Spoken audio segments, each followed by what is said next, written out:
The Austin District Courthouse was a monument to justice, all polished marble and towering ceilings designed to intimidate and inspire in equal measure.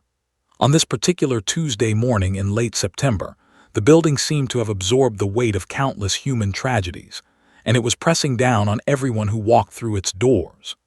Judge Patricia Morrison had spent the last 16 years presiding over family law cases, and she had learned to read courtrooms like other people read books. Today's read was troubling. In the gallery of her courtroom sat a small boy who looked far too young to carry such a heavy silence. His name was Marcus Thompson, and he was 3 years old, an age when most children spoke in endless, often incomprehensible streams of words, asking why about everything, singing nonsense songs, and generally filling the world with joyful noise. But Marcus Thompson had decided, it seemed, that silence was safer. His grandmother, Dorothy Thompson, 72 years old with silver hair and hands that trembled slightly, sat beside him, one weathered arm wrapped protectively around his small shoulders. She kept glancing down at the boy as if he might suddenly evaporate, as if she needed to constantly confirm his physical presence to believe he was real. Marcus wore a tiny blazer that his mother had carefully selected for this court appearance. It was navy blue with a small sailboat embroidered on the chest, a detail meant to make him look innocent and cherubic. But clothes couldn't hide the truth of what the child had become. His eyes were the most disturbing part. They were hazel, inherited from his mother, but they held an expression that no 3-year-old should ever possess. They were hollow, distant, as if Marcus's consciousness had retreated to some interior room deep inside himself, a safe place beyond the reach of the chaos that had consumed his world. Judge Morrison watched the boy from her elevated position, and she felt something shift in her chest, a familiar ache that came whenever a child was caught in the machinery of the legal system. She had learned long ago that the law was designed for adults by adults to solve adult problems. But when children became entangled in these cases, the law often proved remarkably inadequate. The courtroom itself was packed. At the plaintiff's table sat Rebecca Thompson, Marcus's mother, her attorney, and a court-appointed advocate. Rebecca was 34 years old, and the custody battle had aged her visibly. Her eyes were red from crying. It seemed like she had been crying for months, which, truth be told, she probably had. She kept turning to look at her son, maternal longing written all over her face. Next to her sat Michael Reeves, her attorney, a competent man in his 50s who had been making solid arguments for the past 3 weeks. At the defendant's table sat Tom Thompson, Marcus's father, a man who had convinced himself that he had done nothing wrong. He was represented by David Harrington, a cutthroat attorney known for exploiting technical legal arguments to win cases, regardless of the human cost. The case had begun simply enough, as many custody disputes do. Rebecca and Tom had divorced 2 years prior when Marcus was just a baby. Tom had been granted standard visitation every other weekend, and the arrangement had worked acceptably for the first 18 months. Then, in early August, Marcus had returned from a weekend with his father noticeably different. He had regressed in his speech development. He had started having nightmares. He wouldn't let his mother out of his sight. And most alarming of all, he had stopped talking about his father's house with his usual childish enthusiasm. Rebecca had immediately hired a child psychologist, Dr. Sarah Mendez, who had spent several sessions with Marcus. Dr. Mendez's observations were concerning. The child exhibited signs of anxiety, possible emotional neglect, and what she termed trauma indicators. But Marcus had never explicitly said anything had happened. He couldn't articulate his experiences. The words were trapped inside him, locked away behind an invisible wall. Rebecca had petitioned the court to suspend Tom's visitation rights pending investigation. Tom had countered by arguing that his ex-wife was alienating him from their child and that she had coached Marcus to behave strangely to gain leverage in the custody case. He wanted to increase his parenting time, not lose it, and thus, the battle had been joined. For 3 weeks, the court had heard testimony. Teachers reported that Marcus had become withdrawn at daycare, A neighbor testified that she had heard yelling from Tom's house during a visit. Tom's current girlfriend had contradicted his timeline of events during the contested weekend, but none of it was definitive. None of it proved anything beyond reasonable doubt.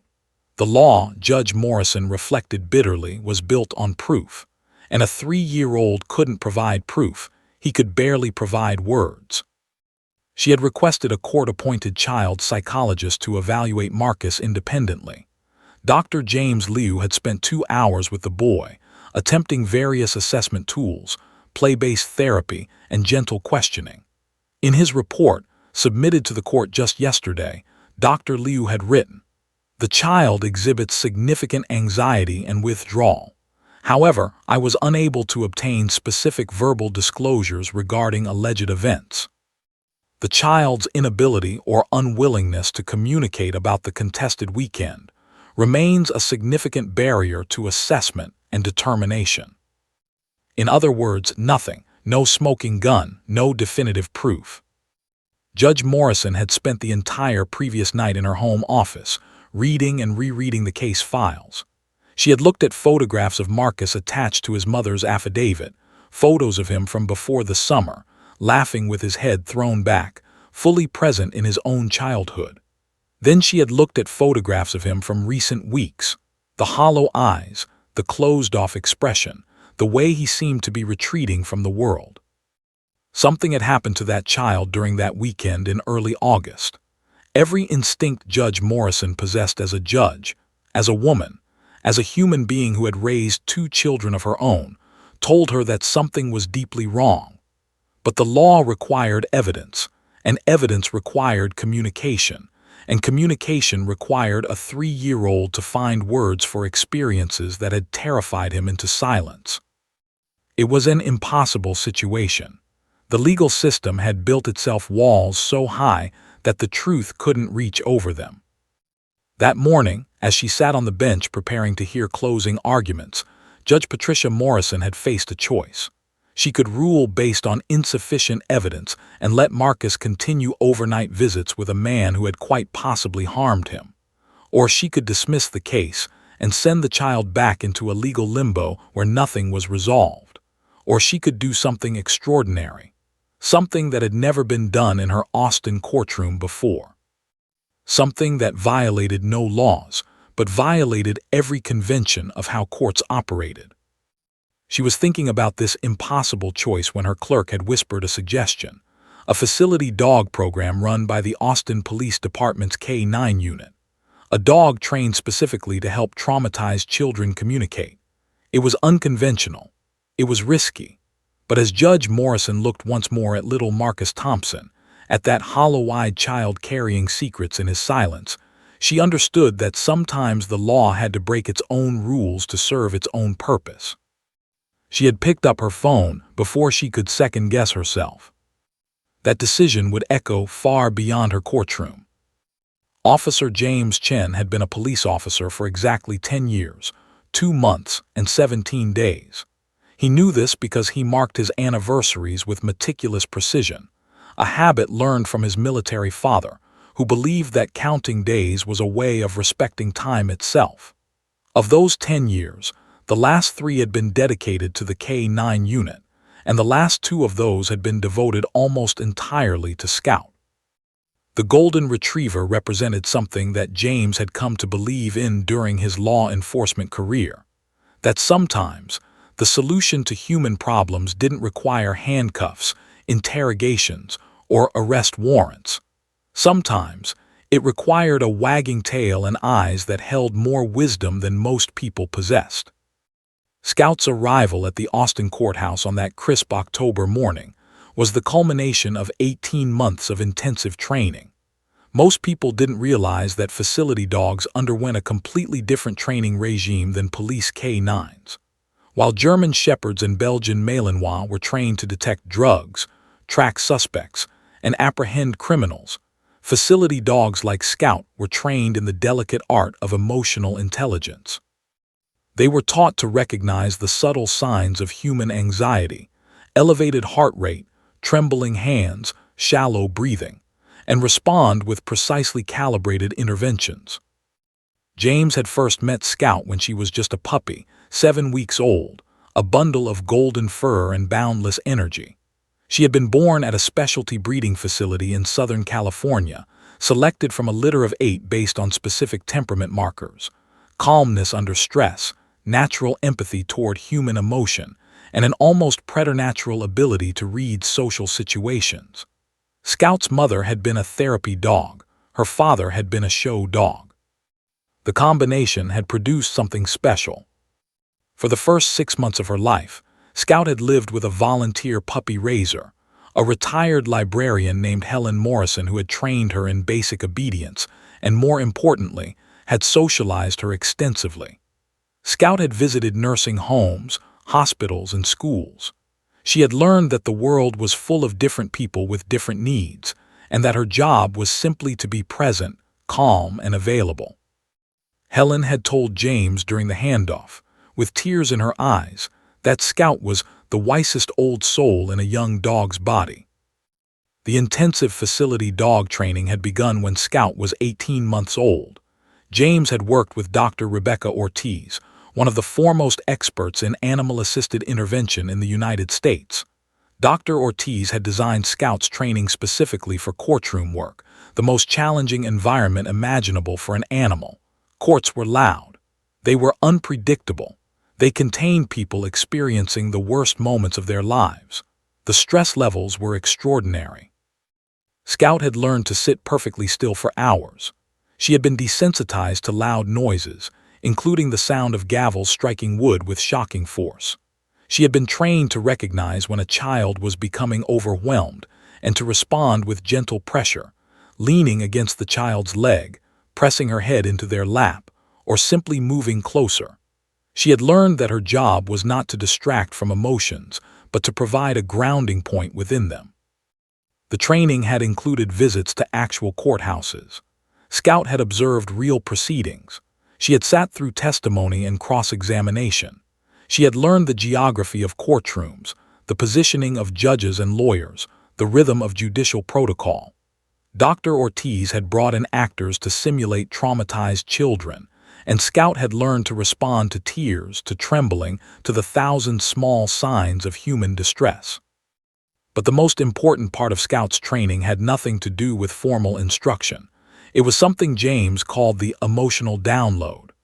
Before each assignment, Scout would spend time with the child in a neutral setting, usually a quiet room, where she could attune herself to that specific child's emotional frequency. It was almost telepathic, the way she seemed to understand exactly what each child needed. This morning, James had arrived at the courthouse an hour early. He had attended a brief meeting with Judge Morrison, who had explained the situation with a transparency that impressed him. She wasn't trying to hide behind legal jargon or professional distance. She was simply a woman trying to protect a child, and she was willing to take an unconventional risk to do it. Scout had spent the previous afternoon with Marcus and his mother in a quiet room adjacent to the courtroom. Rebecca had been nervous, worried that introducing a dog might upset her son further, but Scout had performed her magic. She had approached Marcus slowly, given him space to choose whether to engage, and then had simply existed in his presence. By the end of 30 minutes, Marcus had been resting his head against Scout's back while watching a children's video.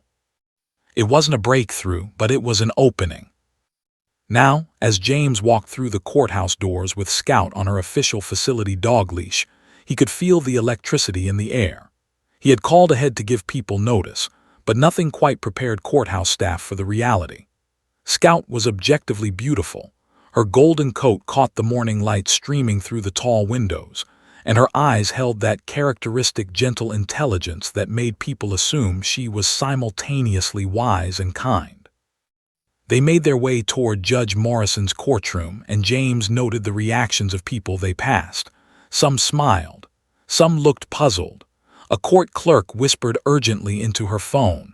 By the time they reached the courtroom doors, word had clearly spread. The doors opened, and they stepped inside. The reaction was immediate and visceral. The courtroom erupted in whispers. Tom Thompson's attorney, David Harrington, stood up with an objection already forming on his lips. Several members of the gallery gasped, some with approval, others with shock. The court clerk looked uncertain, turning to Judge Morrison for guidance. Even Marcus, that silent, hollow-eyed child in the back of the courtroom, suddenly focused. His gaze tracked Scout with unmistakable intensity, as if some part of him that had been dormant suddenly awakened. Rebecca Thompson's hand flew to her mouth.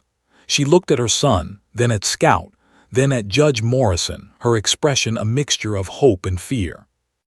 Judge Morrison raised her hand for quiet, and her voice, when she spoke, was steady and authoritative. "This is Scout, a certified facility dog trained specifically to help children in traumatic situations. She will remain in this courtroom during the remainder of these proceedings. Counsel, you may lodge your objections on the record, but they will be overruled. We are proceeding." James positioned himself and Scout in the designated area, a space that had been arranged specifically for this purpose. He sat in a chair positioned at a slight angle from the judge's bench, giving Scout room to move but keeping her visible to everyone in the courtroom. Scout lay down with perfect composure, her body relaxed, her eyes alert. She wore her official blue vest identifying her as a facility dog, and she looked every inch the professional she was. The room seemed to hold its breath. David Harrington's face had turned red with indignation, but he said nothing more. Somewhere in the back of the courtroom, Dorothy Thompson reached over and squeezed her grandson's hand. Rebecca's shoulders sagged slightly with something that might have been relief. Scout, lying on the cool marble floor of the Austin courthouse, was exactly where she needed to be. And 3-year-old Marcus Thompson, watching this calm, golden presence with his first genuine moment of interest in weeks, had no idea that his life was about to change forever. James reached down and gently stroked Scout's back, feeling her heartbeat steady and true beneath his hand. She was ready. She had trained her entire life for this moment. Now they just had to wait for the boy to take that first step toward her. Marcus Thompson's eyes had been dead for 3 months. That was how his mother, Rebecca, thought of it, not metaphorically, not in an exaggerated way, but as a literal fact. The eyes of the child who had been born to her 3 years ago had contained sparkle, curiosity, wonder. Those eyes had been alive in a way that was almost startling. Her pediatrician had remarked on them during checkups. "That's a smart one," the doctor had said, gesturing toward the infant. "You can see it in the eyes." But something had changed in early August. Something had stolen that sparkle and replaced it with a distance so profound it felt like grief. Rebecca had spent countless sleepless nights staring at photographs of her son from before that fateful weekend, trying to pinpoint the exact moment he had left her. Because Marcus was still physically present. He still ate, though less. Still slept, though fitfully. Still existed in space and time. But his consciousness, his essential self, had retreated to some interior fortress she couldn't penetrate. Now, as Scout was positioned on the courtroom floor, something shifted in those dead eyes. It was subtle, so subtle that most people in the courtroom might have missed it, but Rebecca didn't miss it. A mother always knows when her child is looking at something.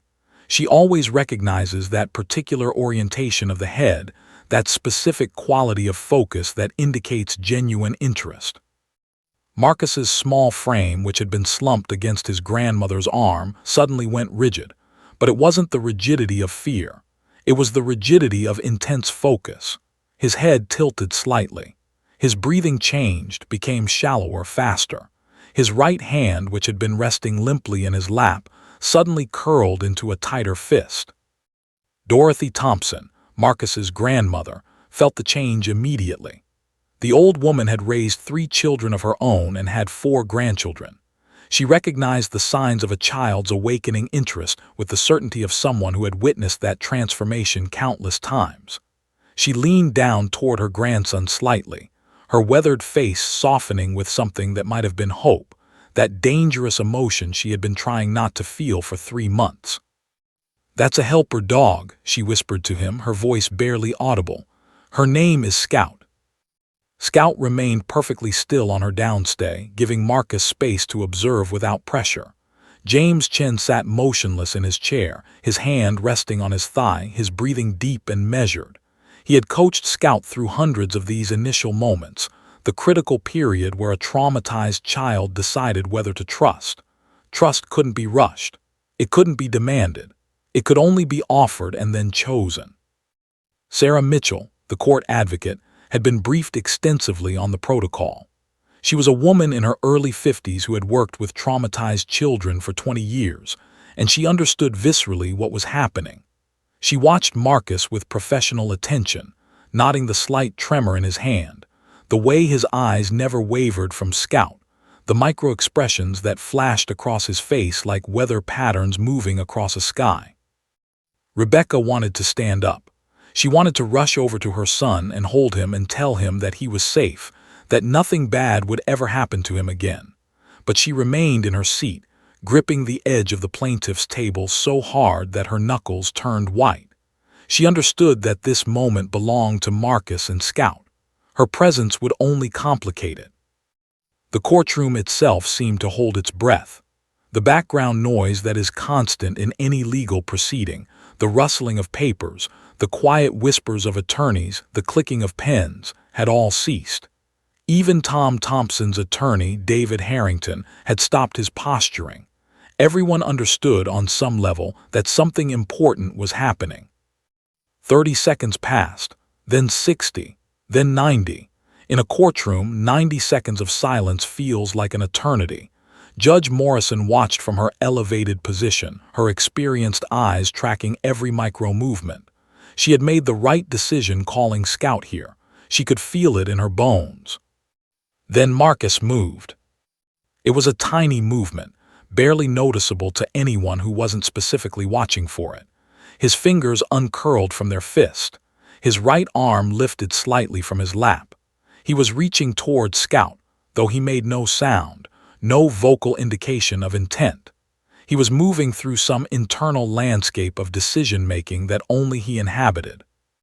Dorothy felt the movement and gently squeezed his hand. "It's okay, baby," she whispered. "You can look at the helper dog if you want to." But Marcus didn't just want to look.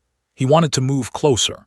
That much became clear when he tried to stand up, his legs unsteady after months of emotional paralysis.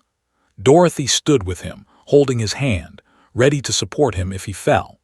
His grandmother was 72 years old with arthritis in both knees, but she would have stood forever if it meant her grandson might find his way back to the land of the living.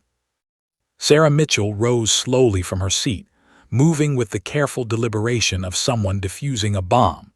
She had worked with traumatized children long enough to know that sudden movements could spook them, could send them retreating back into their internal fortresses. She approached Marcus and his grandmother slowly, her voice low and calm. "Hi, Marcus," she said, kneeling down to his eye level. "That's Scout. She's a special dog who helps children who have big feelings. Do you want to go closer and say hi to her?" Marcus didn't respond verbally. He had stopped speaking except for necessary words months ago, and often, he didn't even provide those. But his body language was answer enough. He took a small step forward, then another. His grandmother moved with him, their joined hands creating a bridge between the traumatized child and the golden dog waiting patiently on the courtroom floor. James Chen watched this progression with the calm acceptance of someone who understood the profound mystery of what was occurring. Scout's tail, which had been still, began to wag, not dramatically, not with the enthusiastic bouncing of a dog greeting a friend, but with a gentle, rhythmic movement that seemed to match Marcus's hesitant approach. It was as if Scout was saying, "I see you. You are safe. Take your time." 20 feet separated Marcus from Scout, then 15, then 10. Rebecca found herself holding her breath. Judge Morrison leaned forward slightly, her judicial composure cracking just enough to reveal the human being beneath the robes. Dorothy Thompson whispered a prayer, the same prayer she had been whispering for 3 months, a grandmother's desperate plea to whatever forces in the universe might listen. "Let him be okay. Please, let him find his way back to us." Marcus took another step, and another. His eyes never left Scout, and Scout's eyes never left Marcus.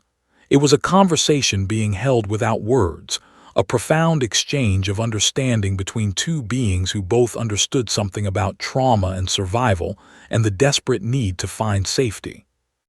The distance closed, 5 feet now, 3, 1. And then Marcus stopped, standing directly in front of Scout, his small frame suddenly looking impossibly young and impossibly vulnerable. Scout remained still, giving him the choice of what came next. The moment stretched, elastic, timeless, full of possibility. Somewhere in the back of the courtroom, Rebecca Thompson began to cry silently, tears streaming down her face. Her son, her broken, silent, lost son, was looking at a dog, and in that simple act of looking, she could see the first crack in the wall that had separated them for 3 long months. The miracle was beginning. The silence in the courtroom was absolute. Even the air seemed to have stopped moving, as if the entire universe had paused to witness what was about to happen. Judge Patricia Morrison had presided over hundreds of cases, had witnessed countless emotional moments, but nothing had prepared her for the profound stillness of this instant. It was the kind of silence that exists only at critical moments, when the world is about to pivot on something small but infinite. Marcus stood 3 feet away from Scout, his small body trembling slightly. The tremor was barely visible, just the faintest quivering in his shoulders, the slight shake of his clasped hands, but it spoke volumes to anyone watching. This child was on the edge of something. He was standing at the precipice of a decision that his 3-year-old mind didn't fully understand, but which his body recognized as crucial. Dorothy Thompson watched her grandson with the intensity of a grandmother who had spent 3 months praying for a moment exactly like this. Her weathered hand was still joined with Marcus's, but she held it loosely, understanding that he needed to make this next move of his own volition. She whispered nothing. She said nothing. She simply stood with him, her presence a silent affirmation that whatever he chose to do was acceptable, was safe, was brave. Scout lay on the cool marble floor of the courtroom, her golden body perfectly still. Her training had prepared her for this exact moment. She understood, in the way that highly trained animals understand, that the boy standing before her was deciding something fundamental about trust. She had learned that sometimes the greatest gift a dog could offer was simply to wait, to be patient, to exist without demanding anything in return. James Chen remained motionless in his chair, though every muscle in his body was engaged in the effort of perfect stillness. He had trained with Scout through thousands of scenarios, but this moment, this real moment with this real child, was different. He could feel the weight of it, the significance, the way it seemed to matter to everyone in the room simultaneously. His 10 years of police work had taught him about the power of presence, about what it meant to show up and bear witness to human transformation.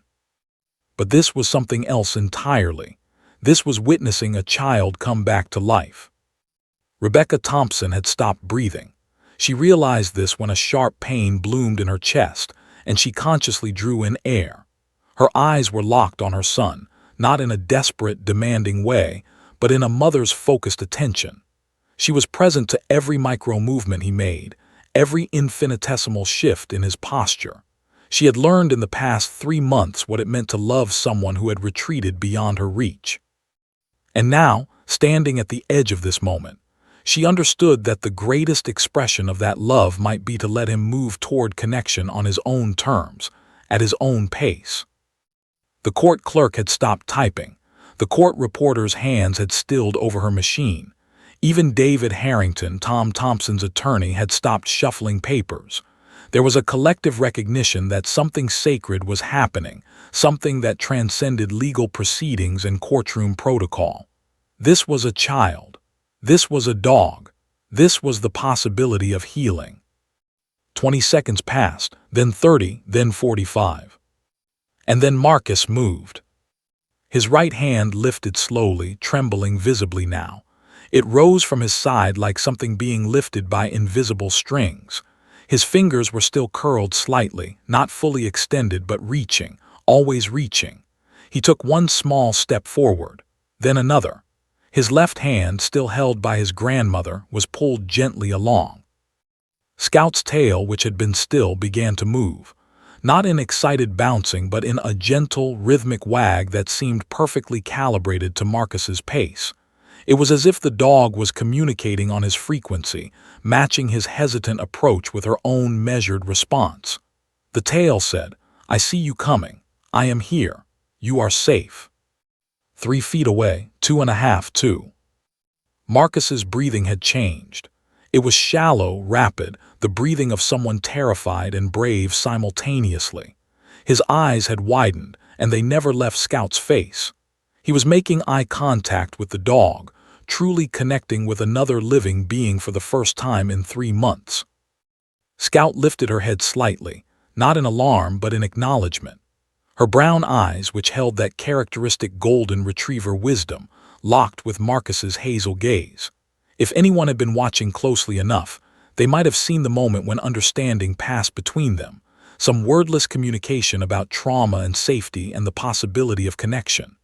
Dog and child, both survivors in their own ways, recognizing something kindred in each other. Dorothy felt her grandson's hand relax slightly in hers. His grip, which had been unconsciously clenched for months, softened. It was a small thing, barely perceptible, but to his grandmother it felt like a miracle. It felt like her grandson was literally letting go of something he had been holding too tightly, releasing his fear like a breath he'd been holding underwater. 18 inches away, 12, 6. Marcus's trembling hand extended further. His fingers uncurled slightly, opening like a flower responding to sunlight. And then, with a movement so gentle it seemed almost accidental, his tiny fingers made contact with Scout's golden fur. The touch was electric.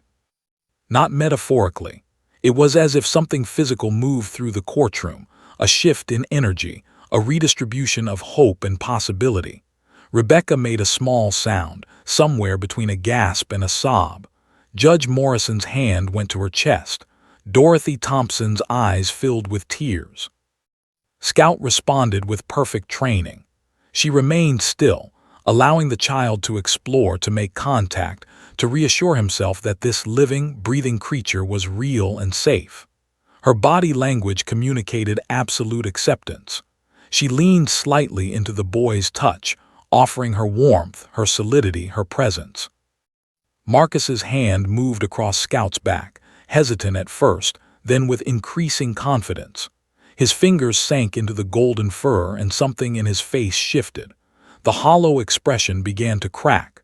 The distance in his eyes began to close.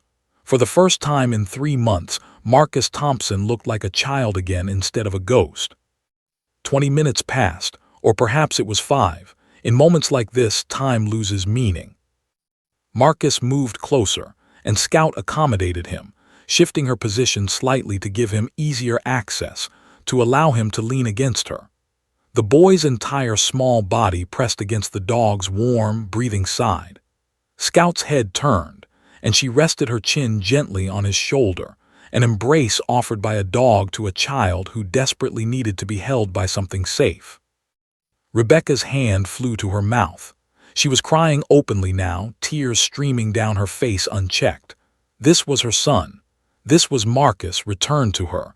Not completely. There was still a long road ahead, she understood that, but returning, coming back, finding his way toward the light again. Judge Morrison removed her glasses and pressed her fingers to her eyes, allowing herself one moment of pure human emotion before her judicial responsibilities reasserted themselves. She had made the right decision.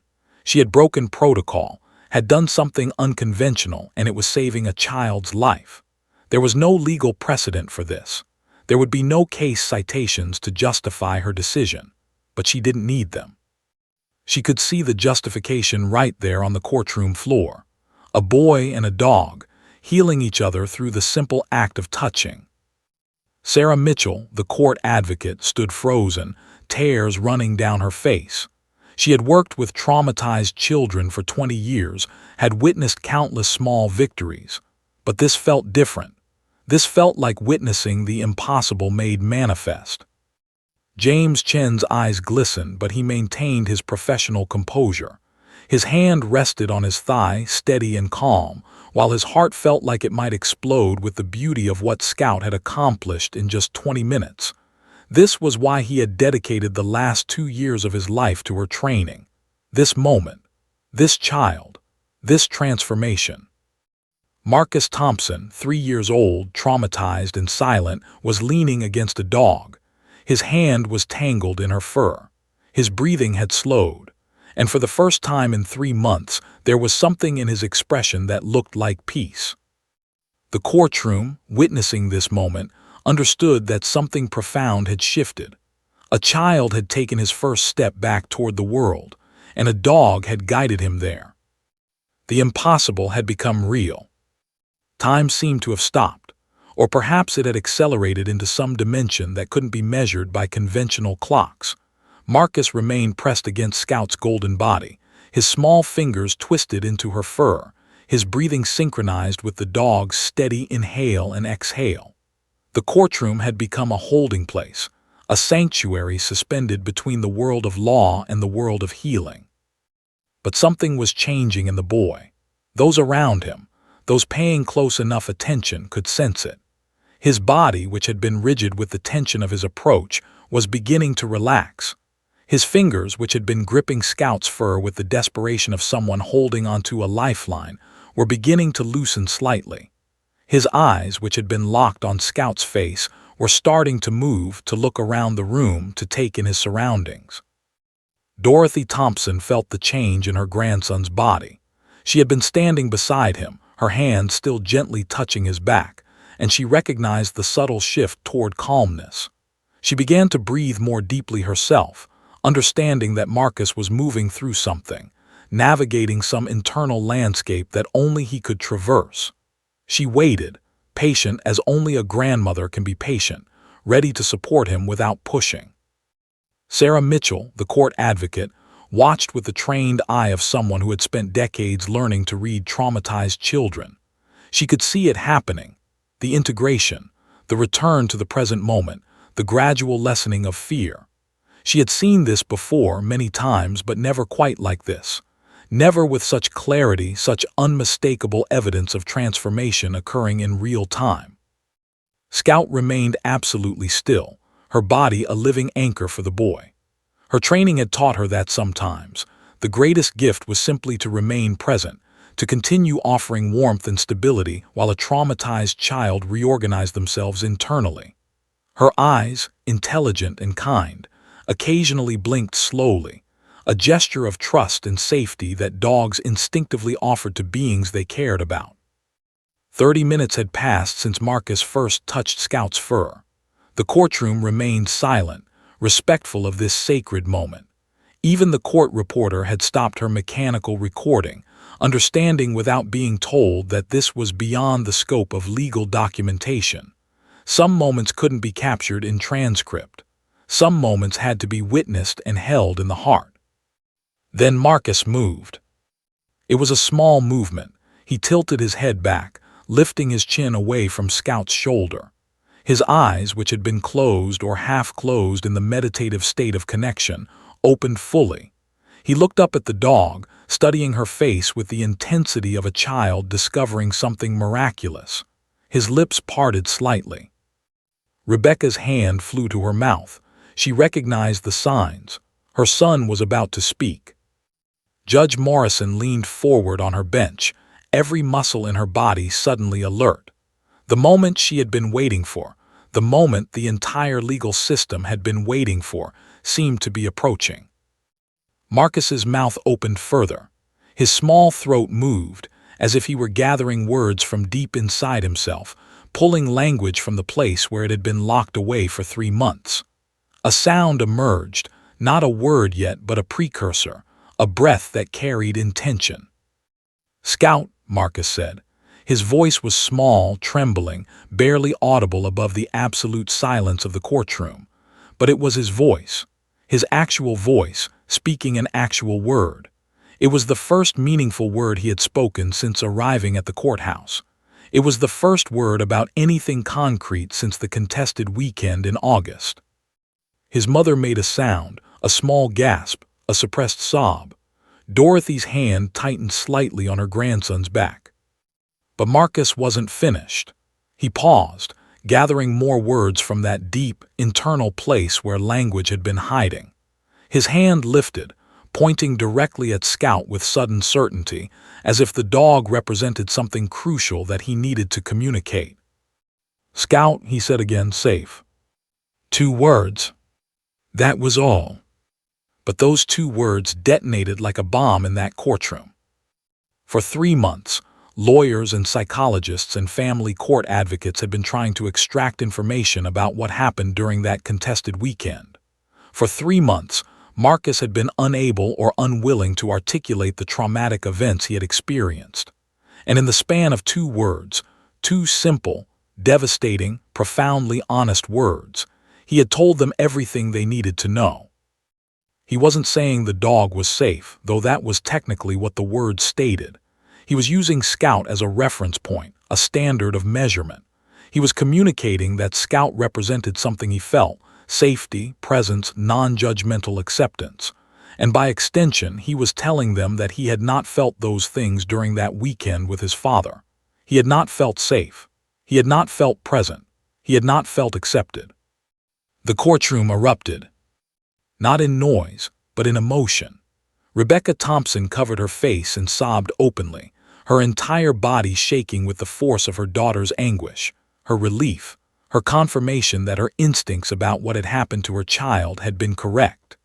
Judge Morrison's expression hardened into resolve, her judicial composure cracking to reveal the woman beneath the robes, a woman who had just heard a traumatized child tell the truth in the clearest way possible. Tom Thompson's face went pale. His attorney, David Harrington, suddenly looked uncertain for the first time. The opposing counsel realized in that instant that they had lost, not through legal argument, not through procedural maneuvering, but through the simple, devastating honesty of a 3-year-old boy.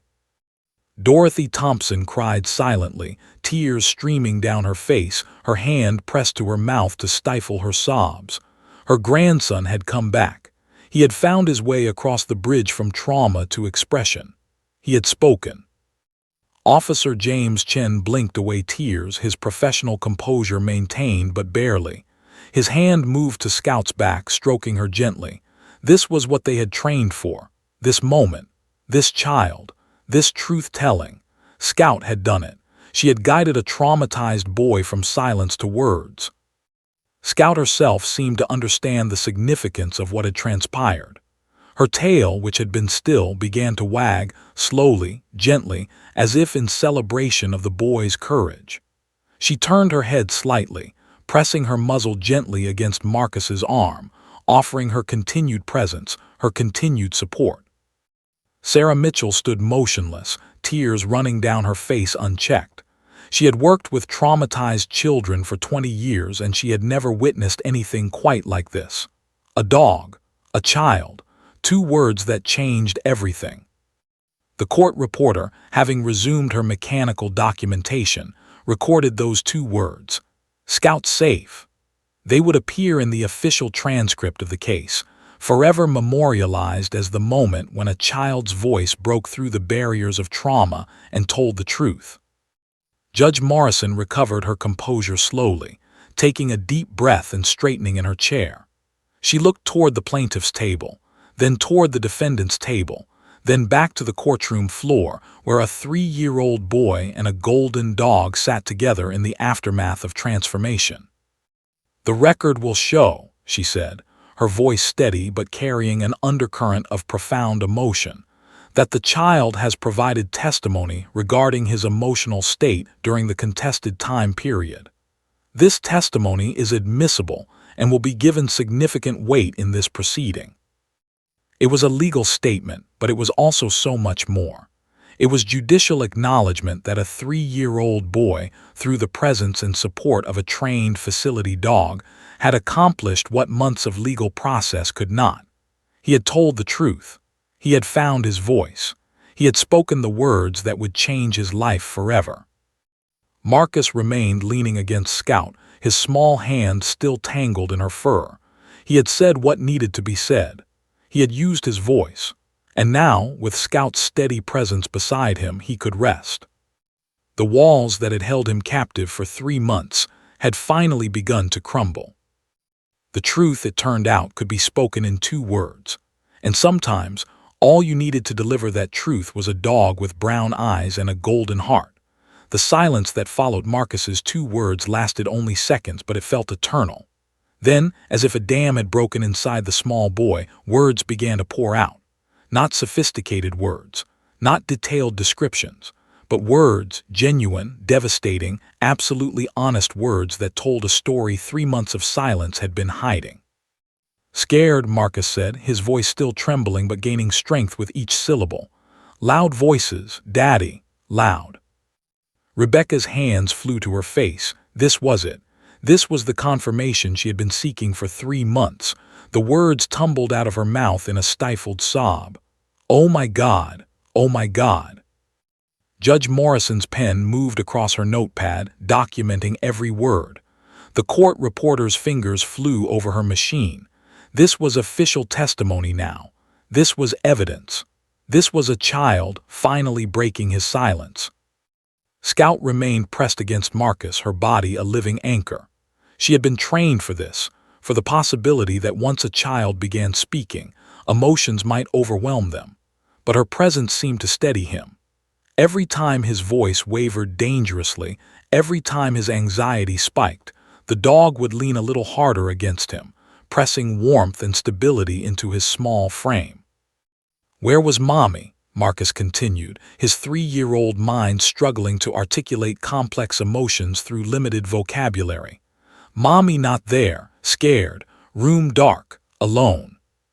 The courtroom had become completely silent. Even Tom Thompson's attorney had stopped shuffling papers. The opposing counsel understood with growing clarity what was happening. The child was testifying, not in the formal, structured way that adults testified, but with the raw honesty that only a traumatized child could muster.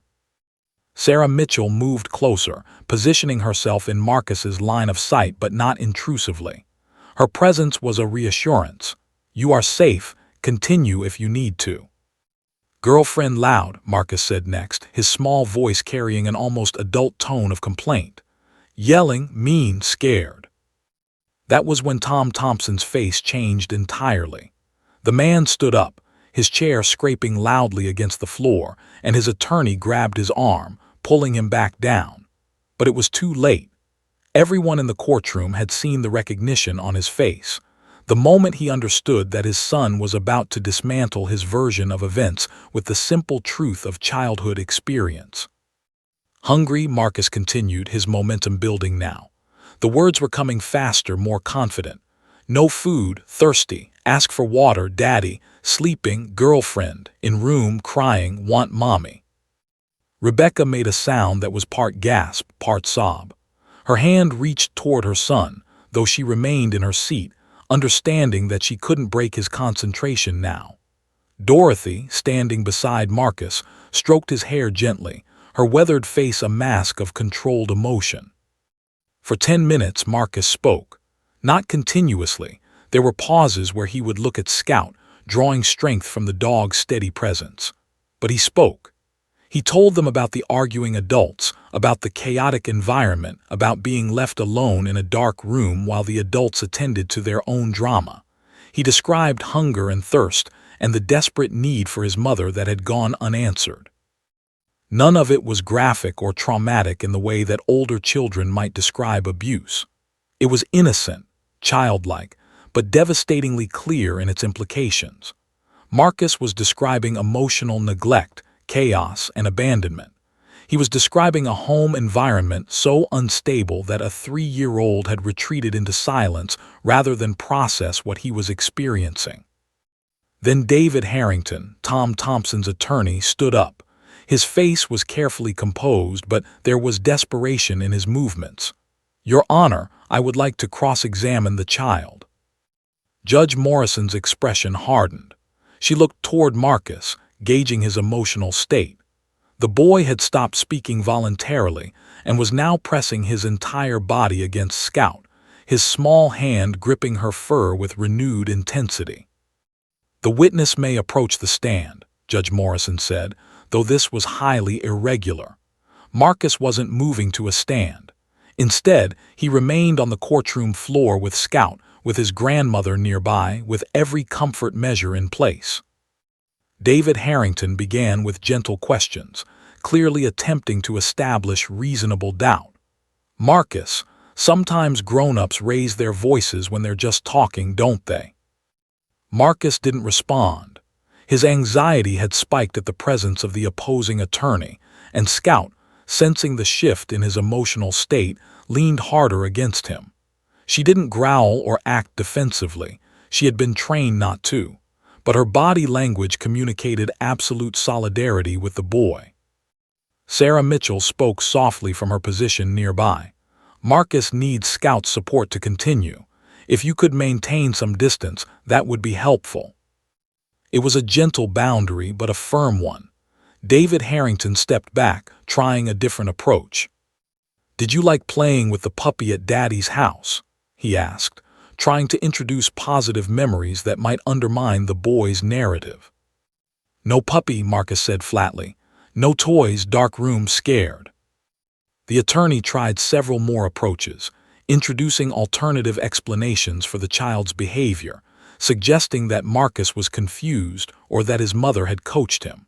But every time Marcus began to withdraw, Scout would respond. Every time his anxiety spiked, the dog would press against him. The bond between boy and dog had become unmistakable, and it spoke to everyone in the courtroom with a clarity that no legal argument could challenge. After 40 minutes of cross-examination, Judge Morrison called a halt.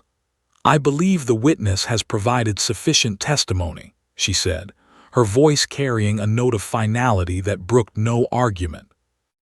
Marcus was visibly exhausted. His grandmother picked him up, cradling him against her chest, and he remained on the courtroom floor beside Scout, his small arm reaching out to stroke the dog's fur one more time. Scout didn't move. She would remain on that spot as long as the boy needed her there. Over the next 2 days, the courtroom proceedings continued. The psychologist testified about the indicators of emotional neglect and trauma. Neighbors provided statements about the arguments they had witnessed at Tom's house. A video of Marcus's interview with the Child Protective Services investigator was entered into evidence, showing the same reluctant, trauma-informed testimony he had given in court. And throughout it all, Scout remained present. She attended every session. She sat beside Marcus when he needed to listen to testimony. She was there during the breaks, allowing him to rest against her, to integrate the experience of finally speaking about what had happened. By the 3rd day of proceedings, the outcome was no longer in doubt. The evidence, particularly Marcus's own words, painted an unmistakable picture.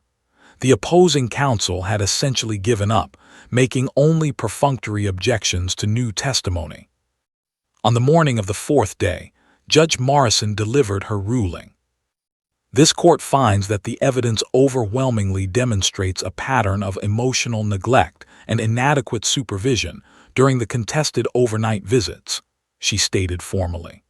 The child's own testimony, while limited and presented with extraordinary support, provides the most compelling evidence regarding his emotional experience during these visits. She paused, looking directly at Marcus, who was sitting on the courtroom floor beside Scout, his small body leaning against the dog's warm bulk.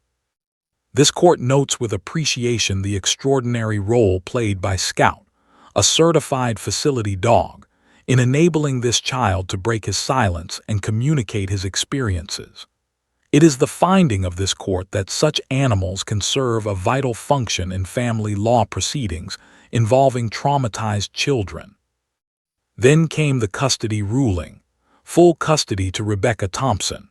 Supervised visitation only for Tom Thompson, to be conducted by licensed professionals, never unsupervised and never at his residence. And with that ruling, Marcus's ordeal officially ended. The legal system had finally caught up with the truth that a traumatized 3-year-old boy and a golden dog had revealed together. The story leaked to the Austin local news within hours of Judge Morrison's ruling.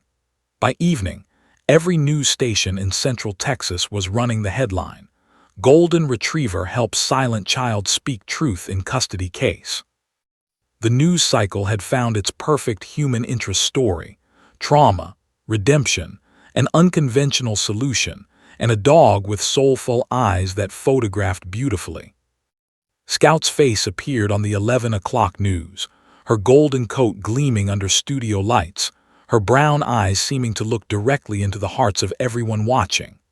Officer James Chen appeared in the first local segment, looking slightly uncomfortable in front of the cameras, but speaking eloquently about Scout's training, her temperament, and the months of preparation that had led to that moment in the courtroom. Scout wasn't just present, he told the reporter, his voice steady and sincere. She was actively participating in this child's healing. Her presence gave him permission to speak. She was a bridge between trauma and truth. The story resonated. By the next morning, it had been picked up by regional news outlets. By afternoon, it was on the national news. By evening, Scout's name was trending on social media. Her photograph circulated across platforms, Marcus and Scout together on the courtroom floor, her golden body providing a living cushion for a traumatized child's first words in 3 months. News outlets across the country scrambled to tell the story. Major television networks sent crews to Austin. The facility dog helps child speak narrative became a dominant news story, pushing aside other headlines. People were hungry for this kind of story, something that transcended the usual despair and darkness of the news cycle, and offered instead hope, healing, and the profound power of unconventional solutions. The phone at the Austin Police Department's K-9 unit didn't stop ringing. News producers wanted interviews. Talk show hosts wanted to feature Scout and Officer Chen. Documentary filmmakers inquired about rights to tell the story. Dog trainers from across the country reached out, wanting to know more about facility dog training and how they could implement similar programs in their own communities. Scout, unaware of her sudden celebrity status, continued living her life, but her schedule changed dramatically. Officer Chen found himself conducting interviews between training sessions. Scout appeared on Good Morning America, Today's Show, and multiple cable news programs. She remained calm through every appearance, her training evident in her composed demeanor and gentle interactions with hosts and audiences. But the most important change wasn't Scout's fame. It was what that fame enabled. Rebecca Thompson granted limited interviews about her son's case, maintaining his privacy while speaking to the emotional journey the family had endured. She became an advocate for trauma-informed approaches to family law, speaking at conferences and judicial training sessions about what it meant for a child to finally be heard. "For 3 months, my son couldn't tell me what happened," she said in an interview with a major magazine. "He couldn't articulate his fear or his trauma, but Scout didn't require words. Scout required only presence, and in that presence, my son found the courage to speak. That's the miracle we witnessed." Her words resonated with other parents, other guardians, other people who had experienced the frustration of trying to help traumatized children who couldn't or wouldn't speak. The story became about more than one case. It became about a systemic problem, the inadequacy of traditional legal approaches when dealing with traumatized children. In the weeks following the ruling, Judge Patricia Morrison became an unexpected spokesperson for animal-assisted intervention in family law. She granted interviews, explaining her reasoning for bringing Scout into the courtroom. She wrote an opinion piece for a judicial journal, titled, "When Law Fails Children, The Case for Unconventional Solutions," that argued persuasively for the integration of facility dogs into family court proceedings. "We have built a legal system designed for adults by adults," she wrote. "But when children are the subjects of that system, we often fail them profoundly. This case demonstrates that sometimes breaking protocol, thoughtfully, carefully, with proper training and expertise, is the most just thing a judge can do." Her piece went viral among judicial communities. judges across the country began reaching out to Officer Chen and the Austin K-9 unit, asking for guidance on implementing similar programs in their own courthouses. Universities began offering courses on animal-assisted intervention in legal settings. Law schools added case studies of Marcus's case to their family law curricula. The impact extended beyond the legal community. Therapists, psychologists, and social workers who worked with traumatized children began incorporating facility dogs into their practices. The field of child trauma therapy was experiencing a quiet revolution, driven by the power of one child's two-word testimony and the golden dog who had enabled it. Marcus himself began healing. The weeks and months following the court ruling saw a remarkable transformation in the boy.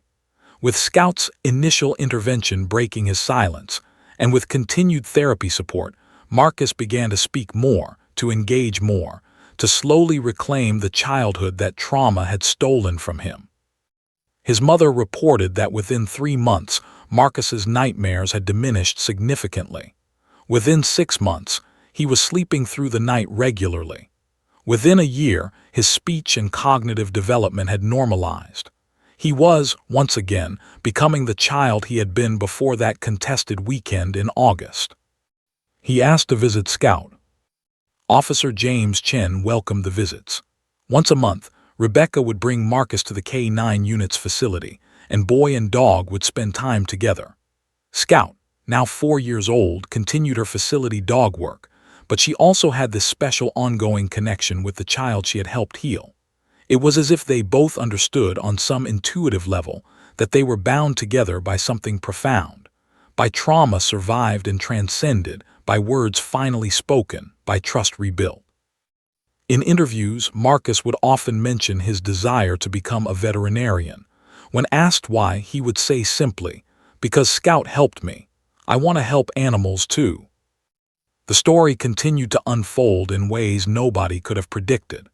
Donations poured into the Austin Police Department's K-9 unit, specifically designated for facility dog training and expansion.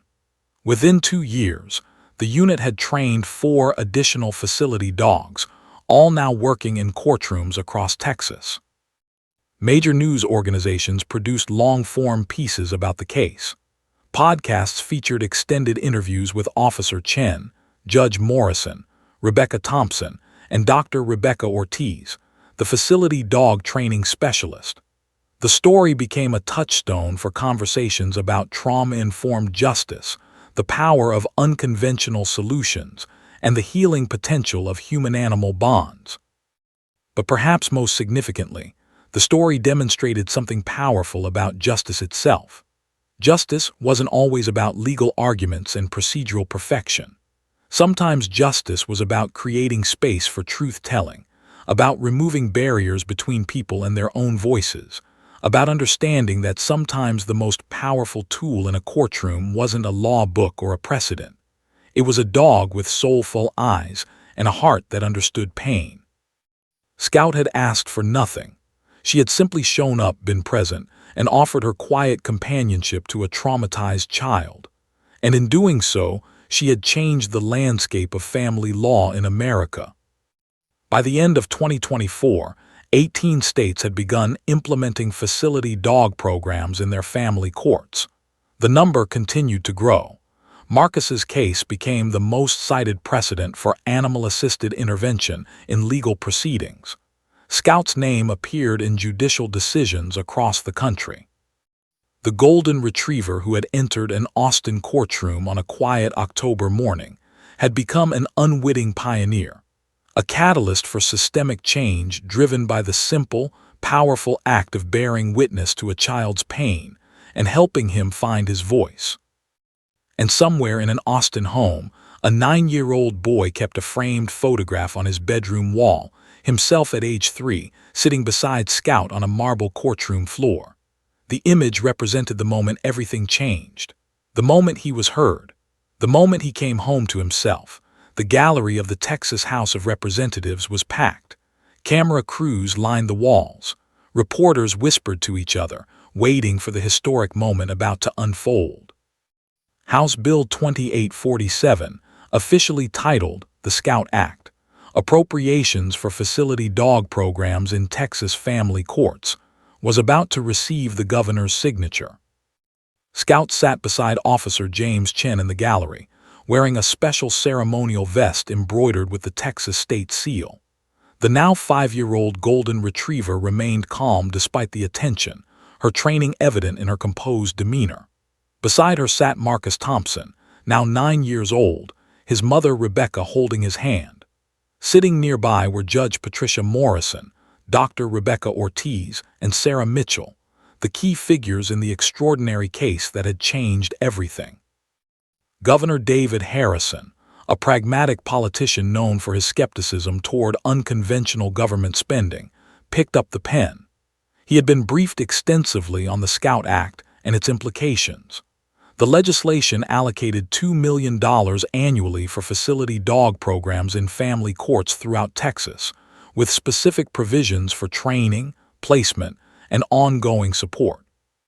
"What we're signing today," the governor said to the assembled crowd, "is not just a bill.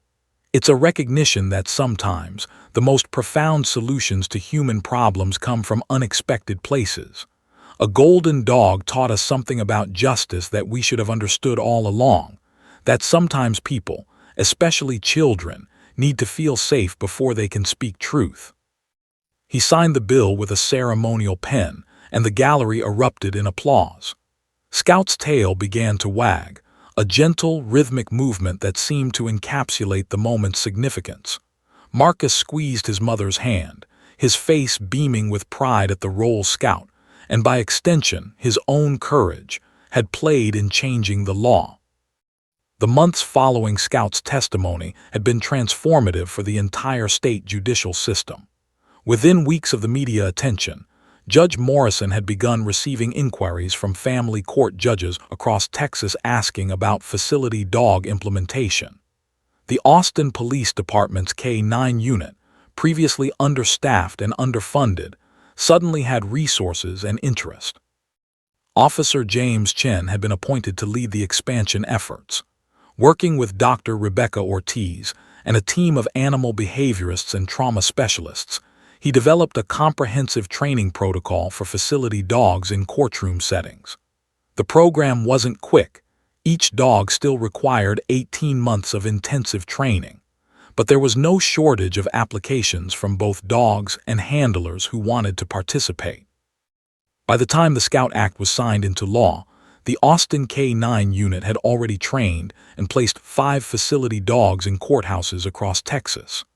By the end of the first year following the law's passage, that number had more than tripled. By the end of 5 years, 23 Texas courthouses had facility dog programs, and over 200 children had benefited from the same kind of facilitated truth-telling that had helped Marcus. But the impact extended beyond Texas. The Scout Act became a model for other states. California, Florida, New York, and Colorado passed similar legislation. Professional organizations dedicated to animal-assisted intervention expanded significantly. Universities created dedicated programs in trauma-informed care and animal-assisted therapy. Scout's legacy was rewriting not just one courtroom's procedures, but the entire American family law system's approach to traumatized children. Marcus Thompson's life had transformed in ways both visible and profound. The hollow-eyed boy who had sat silent in Judge Morrison's courtroom had become a confident, articulate 9-year-old with a clear sense of purpose. He attended counseling weekly, though increasingly for processing normal childhood concerns rather than trauma symptoms. He excelled in school, his teachers noting his emotional intelligence and his natural empathy toward other children experiencing difficulty. But perhaps most significantly, Marcus had developed an unwavering determination to work with animals. He volunteered at the local animal shelter, walked rescue dogs, and spent hours researching veterinary schools. When asked about his career aspirations, he was always clear: "I want to help animals like Scout helped me." His relationship with Scout had become legendary. They visited each other monthly, and the bond between them was unmistakable. Photographers had captured images of the now 9-year-old boy and the 5-year-old dog sitting together, Marcus's hand resting on Scout's back, both of them seeming to understand something profound about shared survival and healing. Scout had continued her work in the Austin courthouse, where she had become something of an institution. Children awaited her arrival the way they might anticipate Christmas. Lawyers occasionally mentioned her presence in their jury closing arguments, noting the significance of her role in the justice process. Judge Morrison had become one of Scout's greatest advocates, frequently citing the dog's presence as a factor in her decisions to rule in favor of children's well-being. Officer James Chen had experienced his own transformation. What had begun as a specialized police work assignment had evolved into a life mission. He had become a national expert in facility dog training, writing academic papers, presenting at conferences, and training other handlers across the country. His photograph and Scout's had appeared in countless publications. But Chen remained humble about his role, always emphasizing that Scout was the true hero, and that Marcus had done the real work of finding his voice. "I just had the privilege of witnessing," he would say in interviews. "Scout did the work, Marcus did the work. I just created the conditions where both of them could succeed." Dr. Rebecca Ortiz, the animal-assisted intervention specialist who had designed Scout's original training protocol, had become a consultant for facility dog programs across the country. Her methods, once considered unconventional, were now standard practice. She had published a comprehensive textbook on facility dog training that was used in veterinary schools and animal behavior programs nationwide. Judge Patricia Morrison had become something of a judicial philosopher, regularly writing and speaking about the limitations of traditional legal approaches and the necessity of trauma-informed justice. She had won numerous awards for her judicial innovation and was frequently invited to speak at law schools and judicial conferences. Her decision to break protocol in Marcus's case had become a teaching moment about when and how judges could creatively serve justice. On a warm autumn evening in 2030, Scout lay in her retirement home, a comfortable house shared with Officer Chen and his family. The 9-year-old dog was slowing down, her golden coat graying, her movements less energetic than they had once been. But her eyes still held that characteristic warmth and intelligence. Marcus Thompson, now 14 years old, visited her regularly. He had been accepted to a prestigious high school's honors program and was maintaining a 4 GPA. His college counselor had already started discussing pre-veterinary programs at major universities. When people asked him what his greatest accomplishment was, he always mentioned Scout, not in a self-pitying way, but with genuine gratitude for a dog that had changed the trajectory of his life. The Scout Act had become law in 6 additional states since Texas passed it. The American Bar Association had established a standing committee on animal-assisted intervention in legal proceedings. Scout's photograph was featured in judicial ethics manuals, in law school textbooks, in psychology curricula. Her name appeared in published court decisions from across the country. But perhaps most importantly, Scout's legacy was written in the lives of the hundreds of traumatized children who had found their voices with the help of facility dogs. Children who couldn't speak had found courage. Children who had retreated into silence had discovered that they could articulate their truth. Children who had been failed by traditional systems had experienced justice transformed through unconventional compassion. The courtroom in Austin, where it all began, had been redesigned. Judge Morrison had requested a special space be created for facility dog work, a comfortable area with cushioned seating, where traumatized children could sit with their canine companions while providing testimony. The design became a template for courthouses across the country. On the wall of that courtroom, a plaque had been installed. In recognition of Scout, a facility dog whose presence in these proceedings on October 23, 2024, demonstrated that justice requires not just legal argument, but human compassion, animal wisdom, and the creation of safe spaces for truth. This courtroom is dedicated to trauma-informed justice. Beneath the plaque was the iconic photograph of Marcus and Scout, a 3-year-old boy and a 2-year-old dog, sitting together on a marble floor, beginning the journey that would change everything. Scout's story had proved something that many had suspected but few had demonstrated, that the law, with all its sophisticated procedures and precedents, was sometimes inadequate. But the law, when combined with compassion, with unconventional thinking, with the recognition that sometimes healing required presence more than procedure, the law could become truly just. In the years following that autumn day in 2024, the American justice system had been subtly but profoundly rewritten, not through legislation or judicial decisions, but through the quiet, persistent work of a golden dog who had taught everyone around her that sometimes the greatest act of justice was simply to bear witness to another being's pain and offer the safe space where truth could finally emerge. Marcus Thompson would go on to become a veterinarian. Scout would live to be 14 years old, spending her later years in comfortable retirement, surrounded by people she had helped save. Officer James Chen would train 23 facility dogs during his career. Judge Patricia Morrison would continue presiding over family law cases, incorporating trauma-informed practices until her retirement. But none of them would ever forget that October morning in 2024, when a silent boy pointed at a golden dog and spoke 2 words that echoed across an entire nation: "Scout safe."